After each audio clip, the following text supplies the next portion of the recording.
Hello, আসসালামু আলাইকুম। আশা করি আপনারা সবাই ভালো আছেন। আলহামদুলিল্লাহ আমিও ভালো আছি। আজকের ভিডিওটা একটু আলাদা, কারণ চাঁদপুর যাওয়ার প্ল্যান ছিল কিন্তু সেটা সম্ভব হয়নি। তাই শেষ পর্যন্ত আমরা চলে আসি মাওয়া ঘাটে। আর এখানে এসে যে অভিজ্ঞতা হলো সেটা সত্যি একদম আলাদা ছিল। এখানকার পরিবেশটা আসলে খুবই ব্যস্ত আর প্রাণবন্ত লাগছিল। এখানে বসার জন্য কিছু চেয়ার আছে যেগুলো ভাড়া নিয়ে বসা যায়।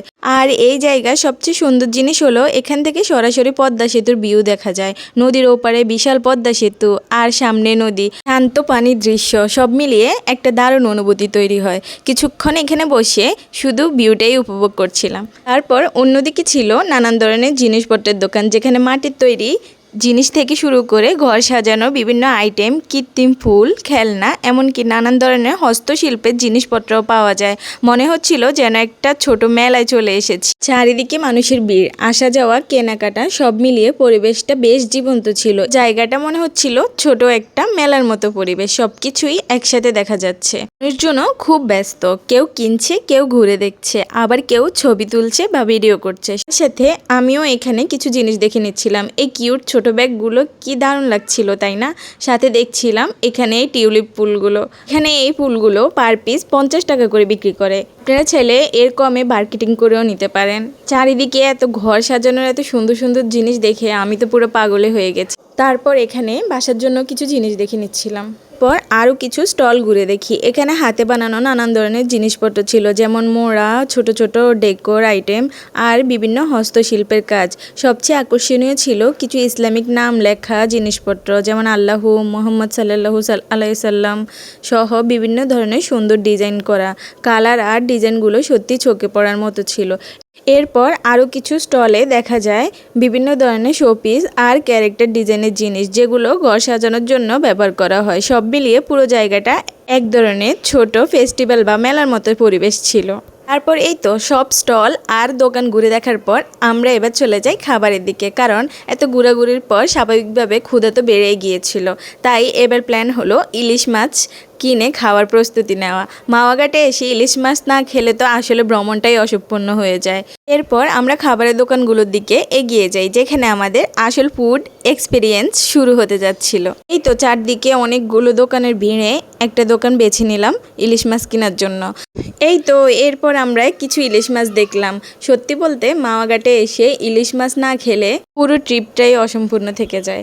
তারপর আমরা এখানে অনেক খোঁজাখুঁজি দামাদামির পর একটা পছন্দ করে মাছ নিয়ে নিলাম।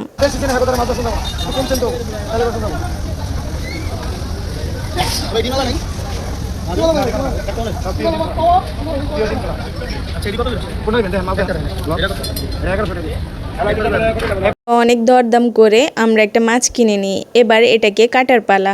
তারপর এখানে মাছটা কাটার জন্য নিয়ে আসি। এখানে সব কিছু আপনার সামনেই হবে। আপনি সামনে থেকে আপনার মাছ কাটা, ধোয়া, বাছা, রান্না সব কিছু নিজে সামনে থেকেই দেখতে পারবেন। এই জিনিসটা খুবই ভালো, যেটা অন্য কোথাও পাওয়া যায় না, শুধু মাওয়া ঘাটেই পাওয়া যায়। তারপরে এই তো এখানে আমাদের মাছটা কাটাকাটি চলছে আর আমরাও সেটা দাঁড়িয়ে দাঁড়িয়ে উপভোগ করছিলাম। এই তো মাছটাও কাটা শেষ, এবার ভালোভাবে মাছটাকে ভেজে নেওয়ার পালা। কিছুক্ষণ পরেই দেখা যায় সেই ইলিশ মাছ ভাজা হচ্ছে, সাথে বেগুন ভাজাও করা হচ্ছে। আর সেই ভাজা মাছের গন্ধটা সত্যি বলতে পুরো পরিবেশটাই অন্যরকম করে দিয়েছিল। তারপর ইলিশ ভর্তার প্রস্তুতিও চলছে, কারণ বেগুন ভাজা আর ইলিশ মাছ ভাজার সাথে ইলিশ মাছের লেজ ভর্তা না হলে মাওয়া ঘাটে তো জমবেই না। বেগুন আর মাছ ভাজার পাশাপাশি এখানে ইলিশ মাছ ভর্তারও প্রস্তুতি চলছে। এখানে খুব সুন্দর করে তারা মাছের লেজের কাটা ছাড়িয়ে মাছটাকে সুন্দর করে পেঁয়াজ মরিচ দিয়ে ভর্তা করে নিচ্ছিল, আর সেটা আমি ক্যামেরায় বন্দি করে নিচ্ছিলাম।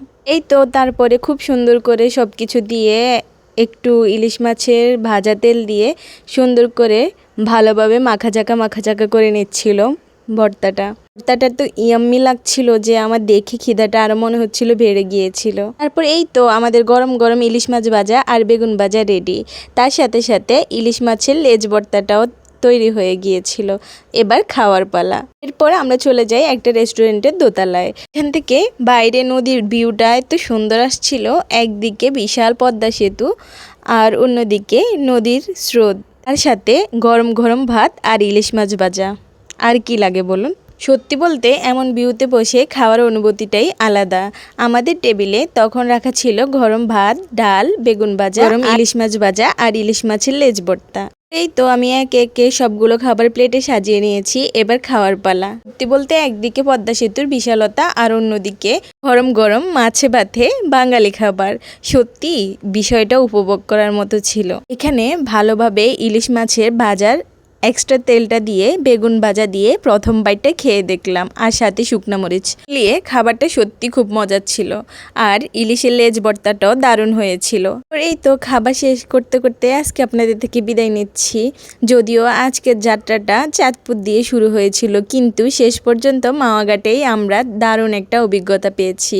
তারপর এই তো ভিডিওটি যদি ভালো লেগে থাকে তাহলে অবশ্যই লাইক কমেন্ট শেয়ার করে সবাই পাশেই থাকবেন।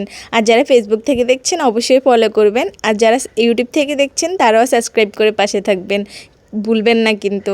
পরের ভিডিওতে আবার নতুন কিছু নিয়ে হাজির হব ইনশাল্লাহ। সবাই ভালো থাকবেন, সুস্থ থাকবেন। আল্লাহ হাফেজ।